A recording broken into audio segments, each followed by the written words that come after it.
Hello everyone, I'm your host BlackTuna and welcome back in another video. Today I want to talk to you about one of my most anticipated MMORPGs of all time. More anticipated than Black Desert when it had to release. More anticipated than Blade and Soul actually coming to the West back in the days. To me, even more anticipated than any World of Warcraft or Final Fantasy XIV patches and updates. I'm talking about, of course, as you saw from the title, Lost Ark. Now, before we get started with the video, I just want to let you know that I'm streaming pretty much every single day, sometimes even 2 times per day on twitch.tv/BlackTunaYT. YT stands for YouTube because BlackTuna was already taken. But yeah, if you're interested in MMORPGs or RPGs in general, such as Scarlet Nexus coming out just tomorrow, be sure to tune in because I'm streaming again every single day, sometimes even 2 times per day, and we play through a lot of these games. I just started recently, so feel free to come and follow. But now let's talk about Lost Ark. Why am I so excited for this game, although it's a 2018 game? Well, dear friends, first of all, I actually got the chance to put my hands on the game, both on the Korean and the Russian servers. First the Russian servers, afterwards the Korean. And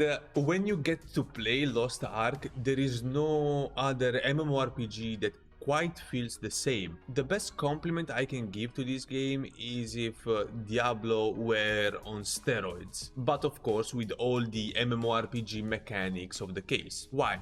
What is Lost Ark?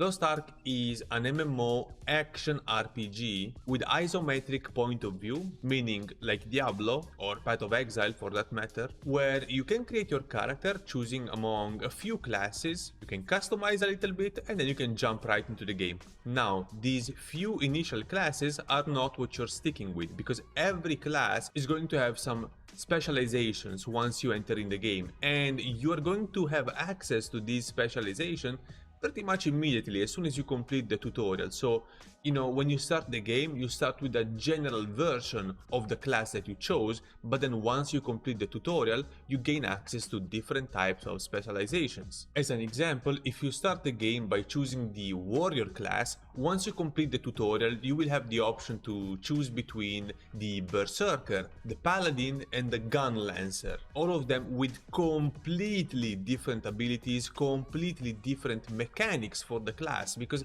every class has a unique mechanic to them. For example, my all-time favorite class is the newly called Soul Fist. I think it was called Soul Fighter in the Russian and Korean version, translated of course, but now it's called Soul Fist.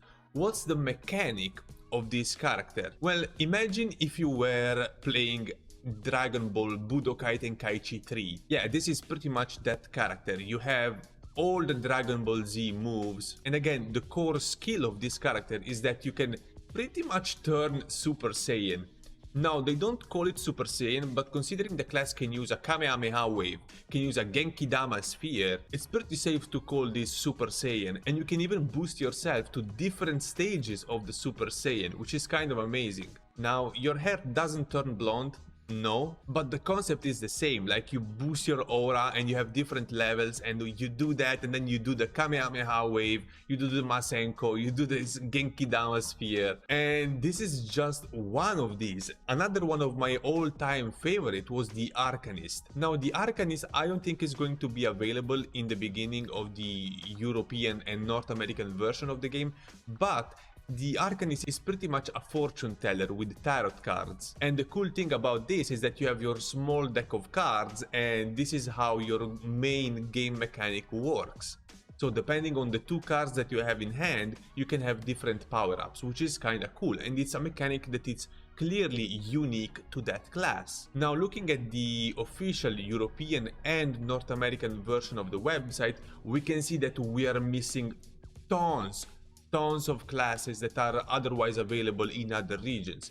I'm pretty sure this will come in due time, but rest assured that what you're seeing on the Amazon website, pretty much on playlostark.com, is not everything that the game has to offer. There's way more than that. That is why I created a Korean account and played on the Korean servers with a VPN, because I wanted to try all the new classes. So yeah, you pick your class, you customize your class, and then once you complete the tutorial, you actually pick your main class, if you will, your specialization. After that, you will be officially in the world of Lost Ark. Now, this is not a completely open world game. It has segregated areas, much like Final Fantasy XIV, if you will. So every once in a while, once you move from one area to the other, you will occasionally have to go through a loading screen. Nothing major, but trust me when I say that it's worth it. Now, what sticks with me the most with Lost Ark is skill customization. Now again, not only do you have a plethora of skills for your character, but you can choose how to customize your skills to fit your needs. For example, let's take again my all-time favorite class, the Soul Fist. One of her abilities consists in slamming the ground with a huge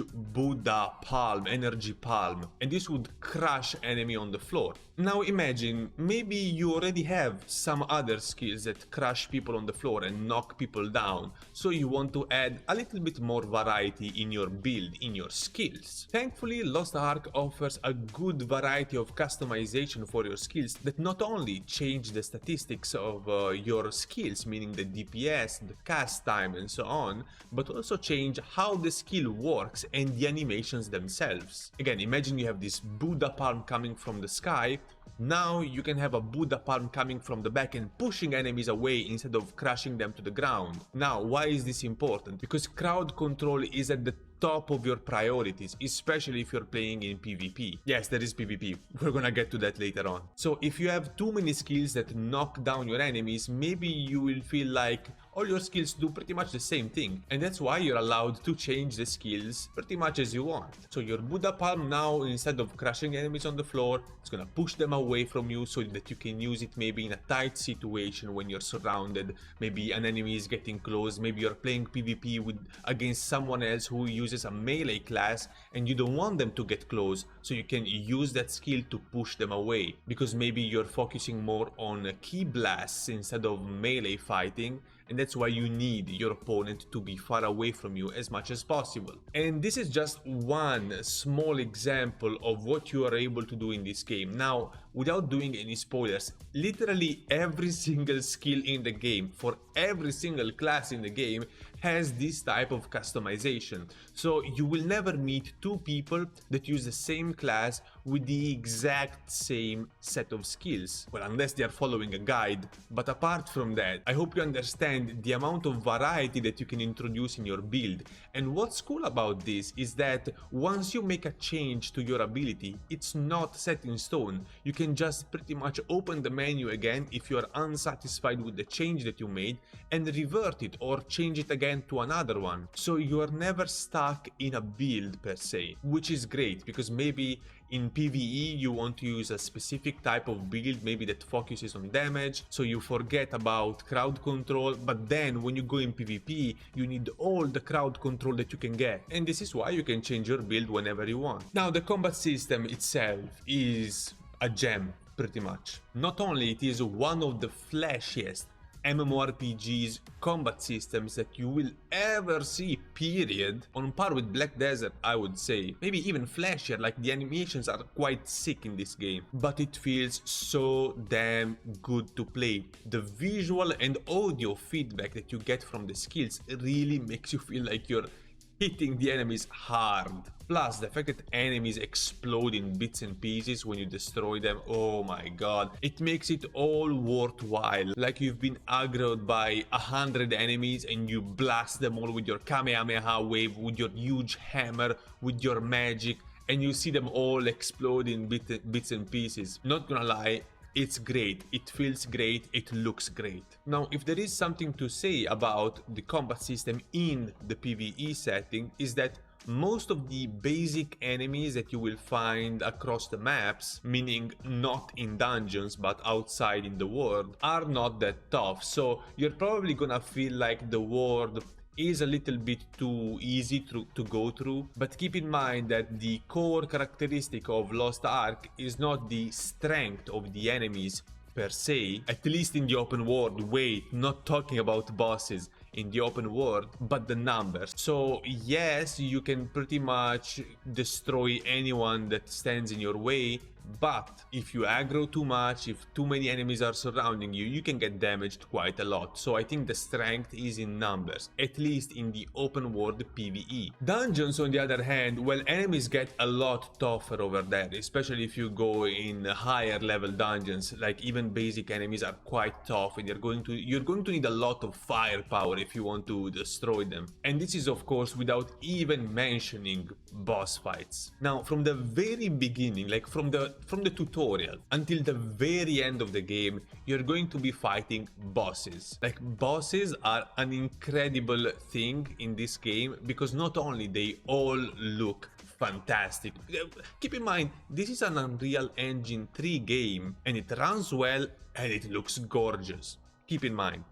So not only bosses look incredible, but man, once you reach a certain point in your story, once you reach a certain level and you gain access to higher level dungeons and raids, you will find out that bosses can be something otherworldly, to say the least. First of all, the design of the bosses is absurd. They had such crazy ideas with some of them that I cannot even fathom why no other AAA game has ever done it. Secondly, their abilities. The combat itself against these bosses is crazy. Like, we are talking about a party of 4 warriors, 4 players, small like these, fighting a huge beast that occupies the whole screen and that has multiple abilities, AoEs, skills that straight up one-shot you if you don't dodge. Like, no matter how much HP you have, if you don't dodge certain attacks, you're dead. Every boss fight has its own core mechanics that make the fight different from any other. So it's not just a DPS check or a dodge check. You need strategy, you need coordination with your party members, you need to use skills at the right moment to stun lock the enemy and interrupt them. So there's so many things going on at one time on screen that it's easy to be overwhelmed by the amount of features that this game has in a single boss fight. It's really hard. And the first time I played Lost Ark on the Russian servers and I started getting into this harder type of content, me and my team died several times. I'm not gonna lie, like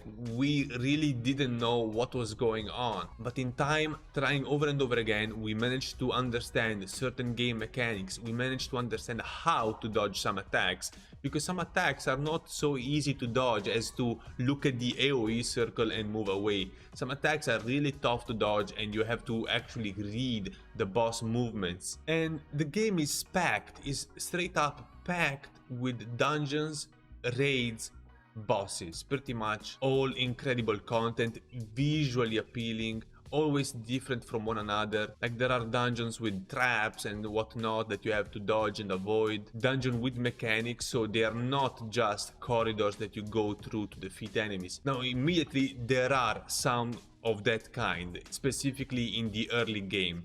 But that's to ease your way into the game. Trust me, you wouldn't want to start with the super hyper difficult dungeons and bosses from the get-go. You would get frustrated. So I think the game does even a good job easing your way into this world, basically. And of course, for all PvP fans, this game has PvP, and different types of it too. I think there is Arena 3v3, 1v1, and 3v3 but one at a time, sort of a Blade and Soul style of PvP. There is also Guild versus Guild PvP that puts you in this type of MOBA-esque map with bushes, point of controls and so on. And imagine, translate what you do in PvE but in PvP. Like 2 incredibly powerful warriors with incredible flashy skills fighting each other in this arena with the crowd cheering.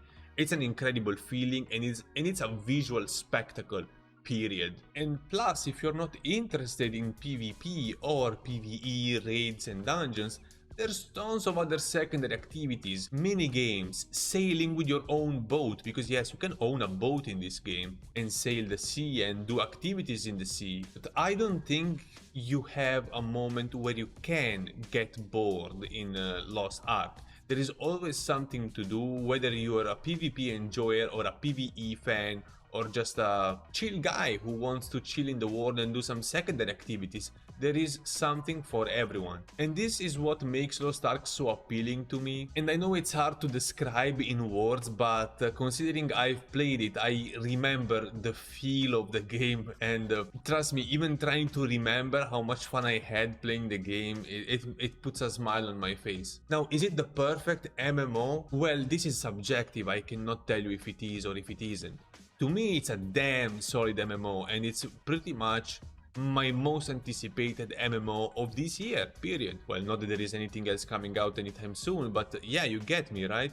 And the only thing I'm concerned about for the European and North American version of the game is cash shop. The game is going to be free to play, so of course, it's going to have a cash shop. You can expect, like, it's a guarantee, 100%. The question is, what are they gonna sell on the cash shop? Because I'm pretty sure that the other versions of Lost Ark, the Korean and the Russian one, already have some cosmetics that you can buy. Cosmetics that actually boost your stats. I'm all for cosmetics, and it's fine if they boost your stats in PvE. But if you put something that boosts your stats in PvP, what are you doing, man? We have been waiting for this game for so many years, and you start putting garbage like that, and then people are gonna go away, and only the whales are gonna stay in the game, but there are not going to be enough people in the game to keep it alive, and then you're gonna have to shut it down, and then you're going to wonder, oh, why did the game fail in the West? Oh, the West is not a marketable location for MMOs. Bullshit! You know what's not marketable in MMOs in general? Pay to win items. Period. That's what's not marketable. That's what people won't buy. You can have a cash shop and put just cosmetics. People are gonna still buy the shit out of them. Trust me. Especially if it's Lost Ark. Especially if the game looks as good as Lost Ark. But yeah, I hope I got my point across. And now let's remember, this game is coming out this autumn, 2021. People speculate it's going to be October. I believe so too, personally. But we will see. I mean, we cannot be sure, of course. Amazon didn't even give us a release date. Plus, we are still missing some classes. I don't know if they're going to add them on their website by the time the game releases or not, if they're just going to add them later on. And before I end the video, I'd like to remind you that I stream every single day, sometimes even 2 times per day on twitch.tv/BlackTunaYT. And this is everything I had to tell you today. Please, if you enjoyed the video, do click the like button, subscribe, and leave a comment down below, and I will see you again in the next video.